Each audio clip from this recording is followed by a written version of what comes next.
What if a black girl knew? You are currently listening to WIABGK, the What If a Black Girl Knew podcast. I have a very special guest today, Ayishat Akanbi. Have you ever experienced racism? Yes, I would say I've experienced racism. I grew up in Southampton, which is not very diverse, to say the least. And the people of colour that we do have there tend to be mixed race and mixed race Caribbean for the most part. But it's still predominantly a very white town. Okay. So when I was growing up there, in school, people, or one boy in specific, made fun of my lips all the time. Some people would make fun of my hair. They called it troll hair because, like the dolls, you could put it in any position and it would sort of stay there. So they thought my hair was like a troll. I also had another black girl actually in my school. We were the only two in my whole year. And she was Jamaican, and she would join in with some of the white kids and laugh at me to sort of distance herself from the type of black that I was. As far as she was concerned, she was the cool black because she was Jamaican. She didn't come from the place where flies were on people's faces and people were emaciated and things like that. So she would join in and call me an African booty scratcher or whatever the terminology was then, to be racist to someone. But besides that, I went to Kingston University. And when I was in Kingston, this was quite an infamous case, if you like. But there was a car that used to drive round and shout out nigger at any black person that they would see. And that happened to me more than 5 times. Ayishat Akanbi is a fashion stylist, writer, cultural commentator and artist based in London, UK. Ayishat made her entry into the fashion scene in 2010 and has amassed a growing following ever since. You know, I work as a fashion stylist. I mainly work for celebrities. And it was through being a fashion stylist that I even realized that racism was as alive and prominent as it is today.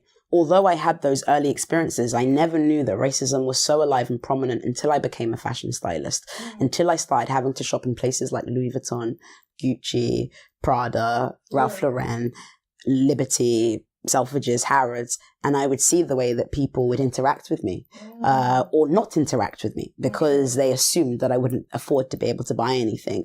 Or I would see the way that the security guards would almost be following me around or almost trying to rush me out, you know, to make way for the clients that can buy things. And apart from that, I had a office at the time in Brixton. And at this point, me and my assistant and also best friend at the time, Naaman, we would realize that if we didn't have Selfridges bags, no one wanted to take us to Brixton, you know, and this was only like 6-7 years ago. No one would want to take us to Brixton. And when we didn't have Selfridges bags and a car did stop for us, we would say Brixton and often they would drive off. Wouldn't say anything, they would just drive off. And that was maybe 2011, 2012. And that was when I became really interested in racism and became quite passionate and a bit of an outspoken person around the issues. Racism can seem like quite a daunting topic to discuss, but me and Ayishat have a very clear conversation about what race means to her and her ways of overcoming some not so smart racist people. I remember when I was in Paris with some friends, and if any of those friends are watching, they know exactly what we're talking about. But I was in Paris with some friends last year, and we were in a restaurant, and there were 2 white women sitting in the corner, and we were celebrating a friend's birthday. And so maybe there was about 11 to 12 of us. So, of course, just conversation meant that our table wasn't quiet. And the 2 women in the back, one of them said, "Would you just be quiet there? You're in France now." The table erupted. And they started abusing her, shouting at her, calling her a racist, and all of these things that she definitely is. But I wanted to know, what does she mean by that? I wanted her to answer it. What do you mean by that? Because that's not what, none of us at the table did that. No one asked her, what does that mean? But I really wanted to know, what does she mean by that? Because she might have then, if we'd have been silent and just asked her the direct question, what does that mean? She might have said, well, you know, you're not in, you know, we would have made her stumble because I understand what you mean. Do you understand what you mean? I wanted her to say it out loud because we could ask her, okay, what do you mean by that? Well, I mean, you're in Paris now and Paris is reserved compared to where? Where do you think that we're from? Yeah. Do you think it's Africa? Do you think it's Jamaica? Do you think it's London? Because some people would say that British people are very reserved as well. So you're not talking about Britain. What do you mean? Yeah.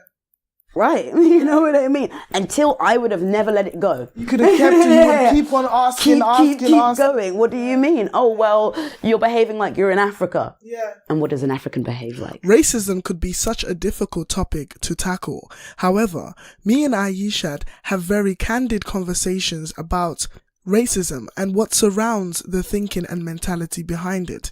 I also speak to Ayishat about her compassion and how she came to have it. I think my compassion comes from, a deeper understanding of myself, which is something that is not necessarily easy, but is something I see as a priority to each day, is to have a deeper understanding and relationship with myself. And so when I'm honest about some of the prejudices that I've had, some of the racisms even that I've held onto as a young person, and the stereotypes that I assumed about people and projected onto people, I start to understand how racism is formed.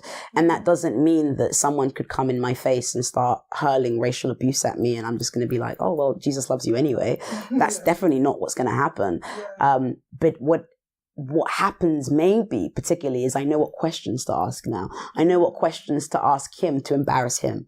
You know what I mean? Because for me, to dislike someone based on the color of their skin, I just see it as stupid for the most part. Take away everything else, it means you're really dumb, really, because it's like, oh, I don't like you because, you're wearing yellow shoes. It's just really stupid. Yeah, it's a lack of intelligence. Right, it's a real lack of intelligence. And so I just bring it to that.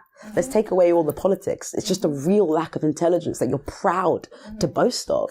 And generally when you can break things down to people in a way that, like that, there's a shame that they get themselves. So I don't generally have to resort to being too angry back or to hurling slurs back myself. I just try to break down the behavior for them so they can see what they're doing, and it's the same approach that I would take with homophobia. For me, anyone that loud and proud about hatred is because of the suppressed feelings that you have. You know what I mean? Because hatred takes a lot of time and energy. And so for you to have this outward hatred for people that do not affect your lives, I would say you're more scared of yourself than you are of them. And so with racism for me, from everything that I've thought about and read about, it really to me seems to come down to something as basic as a jealousy and a fear. And I think we all, human beings, can have jealousy and fear about a lot of things. And I understand that. That doesn't mean I condone it, but I understand it. So my response to it is different. What if a black girl knew that everything you think that makes you strange is going to be your selling point? What if a black girl knew? Ayishat Akanbi. While maintaining a sense of individuality at the forefront of her work, she has also maintained cultural awareness while keeping up with the current trends. She has generated the attention of many artists, celebrities, and TV personalities, as well as a number of private clients. What do you think about right and wrong? Right and wrong. I think those are other ways that I try not to think as well. I think of action and consequences. I think everything has consequences, and actions elicit certain responses. Right or wrong, I guess like many things are constructions that we've made societally. Because killing, let's say, objectively, we all believe that murder is wrong. But then in some instances, some people might say it's justified if you've witnessed your mother be gunned down by someone and they're still in your house. Yep. Someone might say you murdering that person was the right thing to do, was self-defense to do.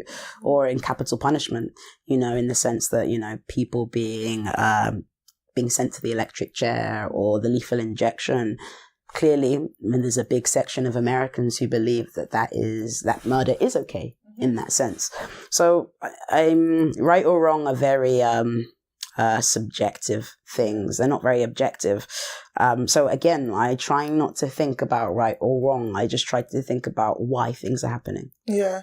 Going back to some of this thing that you said before, with regards to your stance on being above certain situations, what would you say to the certain black women, for example, who would respond and say, you're speaking from a place of privilege, or you're speaking from a place of, middle class, whatever, as a black person? What would you say to that person who is, consumed maybe with hurt and they don't know they are, but they come towards you with regards to your stance on things, and just think that it's a privileged way of speaking. What is your response to that? I would say that a lot of my perception about things comes from tragedy more than it comes from privilege. My brother was murdered in 2012 to someone, and he was murdered by someone who wasn't black necessarily, but they were African. I mean, they were from Morocco. And it's through that experience that I've learned to deal with things in the way that I have done, because I was very upset and I was very angry, and I outsourced a lot of my problems and issues to other people, whether that was the government, whether that was my parents even, whether that was religion, whether that was blackness, whether that was whiteness. You know, I've blamed it all and loudly and proudly at times. And I realized at one stage that I can't control what other people do. I can't control how other people think. But I can change my response to the way that other people think and the things that they do. The only thing that I can be responsible for is me. And so if it is, let's say, a black man who is hell-bent on the fact that black women are ugly, I can't change his mind. But what I can do is change my taste, you know? And so maybe I allow that thought in him to not be so inviting to me anymore. You know what I mean? And I learned to almost, rather than try to change who they are, I try to change what I find appealing. You know what I mean? Luckily, for the most part, I don't date men. However, if I did, I do understand why so many black women in particular take up the issue around beauty. Beauty isn't something I focus on very much in my thinking and speaking. It's not necessarily. And I realized recently, that's because you don't date men. You know, if you did date men, then beauty would be high on your agenda. But now it's not really that much of importance to you. Yeah, it's not, because what men find attractive means nothing to me. But if that was my crop to choose from, then I guess it would mean a lot more to me. But I'd like to believe, because I have dated men, and as far as my sexuality is concerned, I would always just call myself free. And so I could still date a man, potentially. But I like to believe and hope that anybody who has ignorant perceptions of beauty or very packaged perceptions of beauty just wouldn't be appealing to me, you know, in the same way that maybe someone who only likes action films and and country music only probably doesn't appeal to me, you know, just because it's a bit rigid. You know, I can't really show some of my interests. It's rigid to me. So I just don't find that attractive. But I don't have to cuss him out for only liking country music. You know, I don't have to do that. You can stay in that. You can, from cradle to grave, that can be who you are, but it doesn't have to be who I am.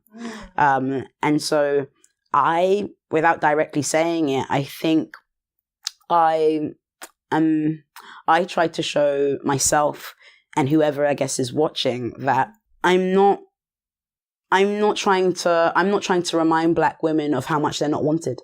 You know, I'm trying to remind black women of how much we can be for ourselves.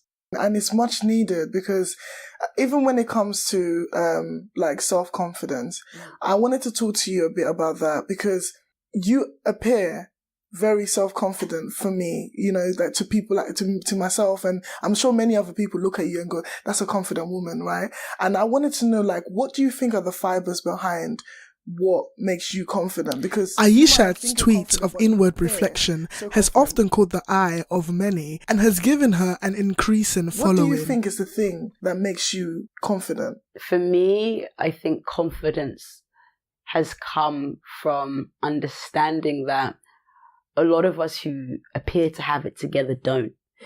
And once that bubble was penetrated for me, once I kind of saw that we were all kind of winging it, we all didn't really know what was going on. We all are kind of riddled with anxiety. We all have bouts of severe depression and the rest of it. You know, I think we're all trying to escape a void that's within us. And once I realized that everybody is doing that in different ways, I why would I need to feel unconfident? Why? Imagine that. Why on earth would I? And that doesn't mean that I don't have moments of self-doubt, because I do. I have a lot of self-doubt about my writing still. I have a lot of self-doubt about the way that I perceive things. If I don't know anyone else who thinks it or feels it, I question if I'm right. I try to search for other people who've said it to validate my feeling. And if I can't find anyone who said it, then I often can think that I'm wrong. Yeah. And that is something I don't like within myself, and that's something I try to overcome. But as far as confidence goes, I think, I think adulthood is just learning how to be in public. I think it's almost an illusion. And because I see it as an illusion, and that we're all fighting a battle of our own, and we all put on a mask each day to hide that, I don't know, it just equals the playing field. Means that I'm just as licensed and legitimate as anybody else.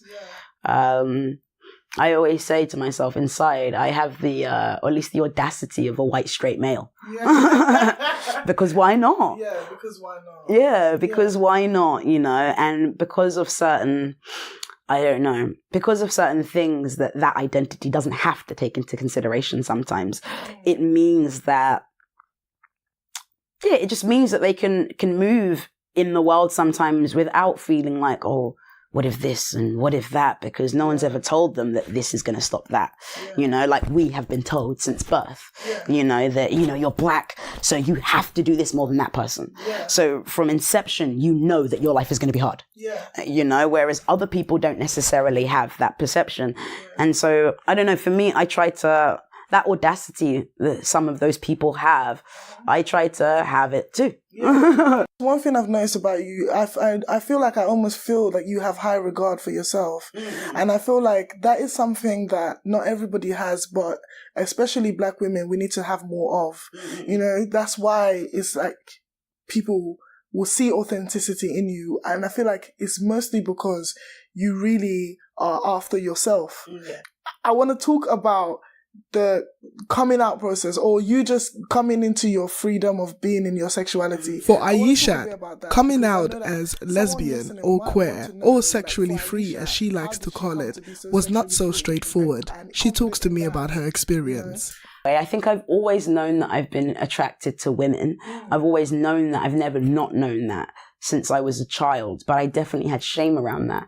I had this idea, even though I wasn't necessarily sure of the words of gay, lesbian, queer. I don't know if at 7 or 6 I knew what those words meant, but I knew that the childish feelings that I had towards the girl that I sat next to in reception, I knew that I shouldn't tell anyone about them.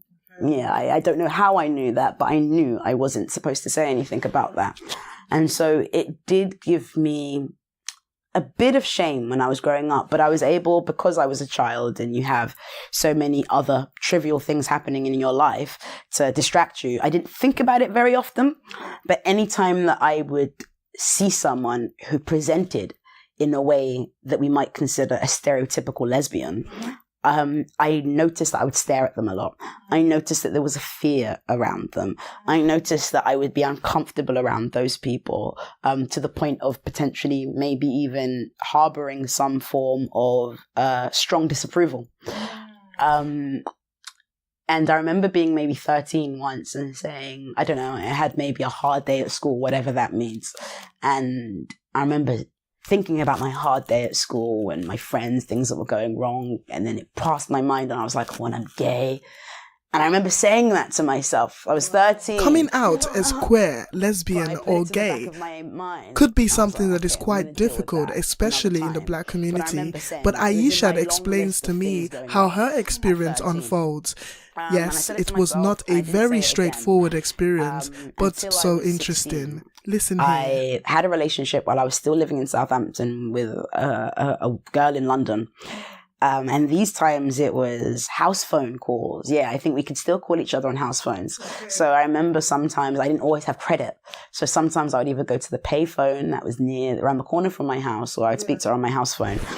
You were putting in that work. Yeah, I really was putting in that work. And I remember, so my mum thought this person was my friend. And so my mum would take me to their house on half term sometimes. And she knew her mum as well, and didn't really understand why I had this random friend who was white, who lived in London.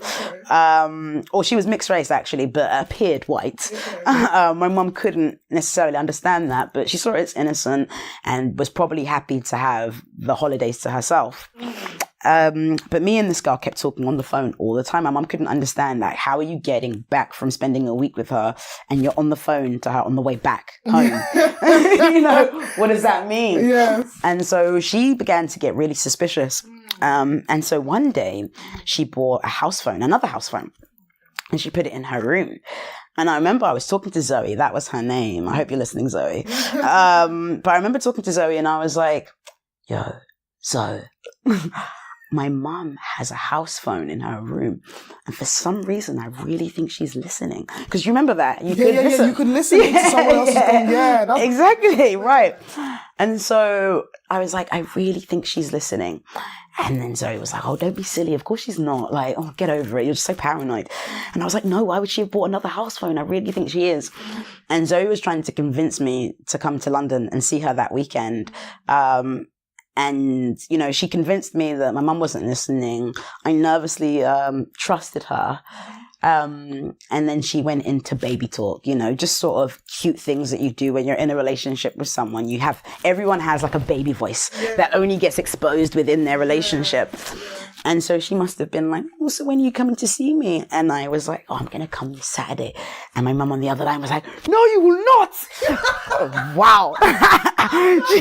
She came out of her room. I came out of mine. I tried to run out the house. She grabbed me. It was a showdown. It really was a showdown.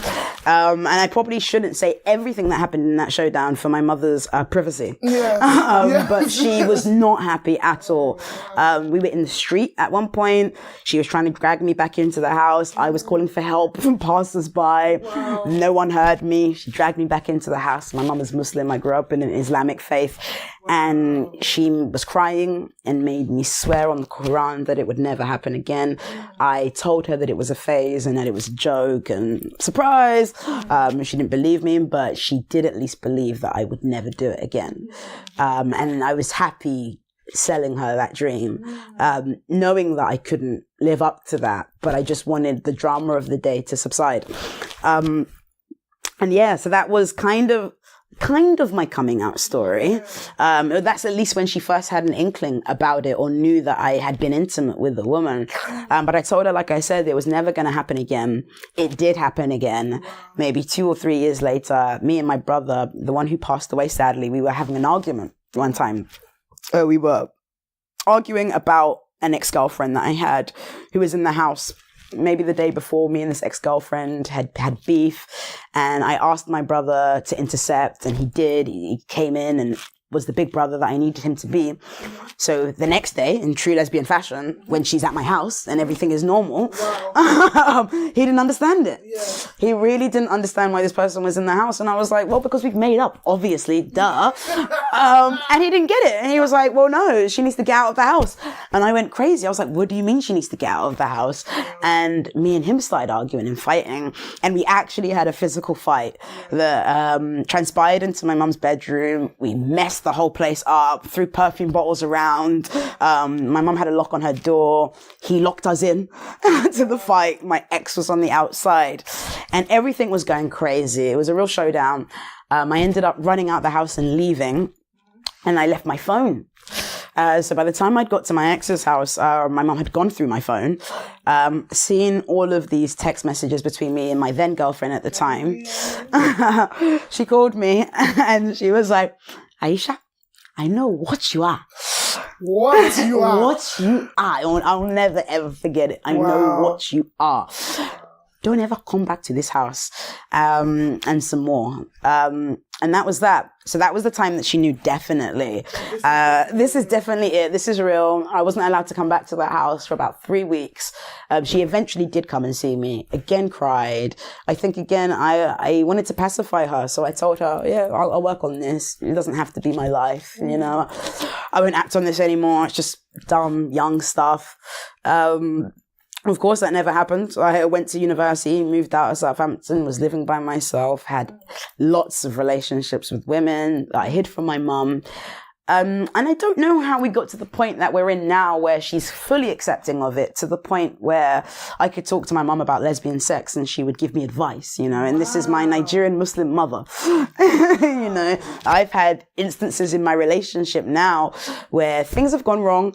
Maybe I've done something wrong that my girlfriend can't reconcile, and she's called my mum. You know, she's called my mum and reported my bad behavior and told her whatever I've done that's hurt her. And my mum has given her advice. And that's somewhere that I never, ever, ever, ever thought we would be. And I think my mum can very much see that I'm someone who tries to consider purpose in everything that I do. You know, I try not to be frivolous about the choices that I make. And I think she really respects that. And I think through me being this way, I think I've also probably been able to uncover some of my mother's own experiences with her own sexuality that haven't actually been that clear cut. That I won't go into, again, for the purpose of her own privacy. That's often the case, you know. Sometimes you dig a little deeper and you find some things. Right, definitely. And that's also how I started to have thoughts about homophobia in general. And that's where I started thinking that maybe it isn't the fear of gay people, but it's more of a fear of themselves, you know, and it's experiences through mine and my mum's relationships that have taught me that. I've become more comfortable with my sexuality because I don't necessarily always see my sexuality as just a byproduct of biology. Sometimes I see it as an intellectual choice, and that doesn't mean that women who identify as heterosexual are non-intellectual, but I'm saying it's my intellectual choice when I consider the way that many women are suppressed by men, suppressed by their desires, or repressing themselves because they don't think they're enough for men. And just so many of the common ideas about women that come from the spheres of heterosexuality, opting out of that is something that has been massively beneficial to the way that I think, to the way that I relate to people. There are so many things to love about being queer. Honestly, there are so many things to love about not choosing what you've been forced to want.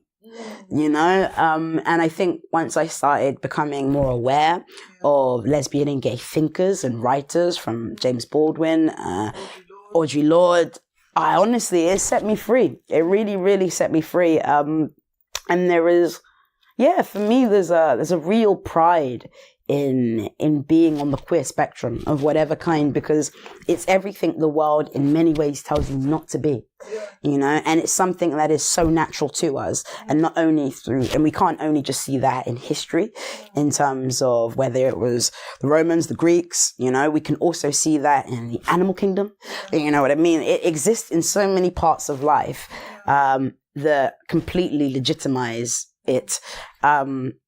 I think anyone who has opted or has accepted this way of loving and living, knowing that it makes so many people uncomfortable, so many people still fail to comprehend what it is or why you're doing it.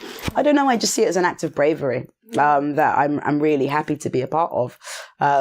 What do you see in the future for queerness? What do you see? Because it's definitely a journey. Yeah. So what do you see happening, or what would you like to see happen? I always think of like queer people of the X-Men of sexuality, in the sense of they are leading. You know, they are leading a relationship with being accepting of yourself. And I would even say that you can see that in the trans community. You can see that in people who are identifying in the many different gender variations that we have now. I think people are understanding that they are more than this thing that TV shows them or magazine shows them and the rest of it. I think that we're going to be in a space where we'll one day look at people who are homophobic and be like, oh my God, can you believe that happened? You know, or I think we'll be in a space where you'll have less and less people who identify as completely heterosexual. I think more people will find themselves on that spectrum. And that doesn't mean to say that being heterosexual is wrong. Completely not at all. But I think you'll find people who may not be comfortable having a relationship with the same sex, but are happy to be intimate with them. And that doesn't, for them, change their sexuality. You know, I think we'll start to see more fluidity with sexuality, because for someone like me, I don't necessarily think that being able to have sex with someone of the same sex means that you're gay. I don't actually see it that way at all. I think that means that you might enjoy sex, you know, and you don't necessarily mind about who it's with, but who you want to build a life with, children, a home, a family economy, you know, that has potentially a lot more meaning than who you just have sex with, you know. And so within that, you can still be very heterosexual. But I just don't think I don't think heterosexuality will be so rigid. I hope that men especially are able to experiment with more aspects of their femininity without feeling like it compromises on their masculinity, or it compromises on their strength, or makes them somehow inferior. Because then what are you saying about women? What do you think about the strength of feminism in this current day and age? I think the fact that feminism has had another resurgence has been really wonderful in ways. I think that many of us are undressing a lot of the inner patriarch that lives within us, which I think should be the first step of trying to unlearn, is the patriarchy that lives in you. And I think a lot of us are in that sphere where we are questioning the way that young boys and young girls are raised, and I think that's a great thing. I think it's been revolutionary in understanding things to do with consent, sexual abuse. It's removed the stigma from sexual abuse and the shame, which is so necessary, because that shame can color your entire life, your entire sex life, and all of your interactions and relationships. I say that from experience. And so the fact that it is being spoken about in the way that it is revolutionary, and probably maybe something I feel most warmed by out of the whole movement. And men too, the fact that men are finding voices to even address their own sexual abuse, because sexual abuse is not only something that's committed by men. You know, too many people, especially sadly within the Black community, young boys losing their virginity to grown women. And I'm so happy that that is getting the spotlight that it deserves too. For me, feminism isn't a dismissal of masculinity, and it's not a dismissal of men. It's a mindset, and it's a way, an approach of doing things. You know, feminism needs to be in politics. Feminism needs to be in governments. Feminism needs to be in all places of high importance, because it's about an approach, a less masculine way of doing things and a more feminine approach. And it's very hard to define what femininity is, and I won't necessarily attempt to, because I think to define it is to limit it. But maybe we can see in the fact that women haven't started a mass war against men. You know, they haven't tried to section themselves off in a society and completely disavow with men. They haven't done that. So there's clearly well, in this society they have. Well, at least here. Yeah, true. I have heard about that. I have heard about that. You're right. Well, at least in this part of the world that we haven't started wars with men. We aren't looking for revenge. We're looking for equality. And that to me would suggest there is a patience. Men have often been socialized to consider careers and opportunities more than they have family, love, and stuff like that. I think we could both take from each other. And not just in terms of, I'm not saying that masculinity is all about careers, but let's say the part about masculinity that I find quite beautiful sometimes is there is a simplicity to it in many ways. And I say a simplicity in the sense of, you know, I often notice that a lot of men that men aspire to or they idolize don't have to be good looking in any way. They just have to have achieved something that they find valuable. And you're my idol, you know, where I notice with a lot of women, at least the women that I often speak to, I'm around, or the conversations that I witness, if they're not attractive, they don't align themselves with them. Yep. They don't align themselves with women that aren't attractive. So it therefore is still with the lens of men. Right. Interesting. Right.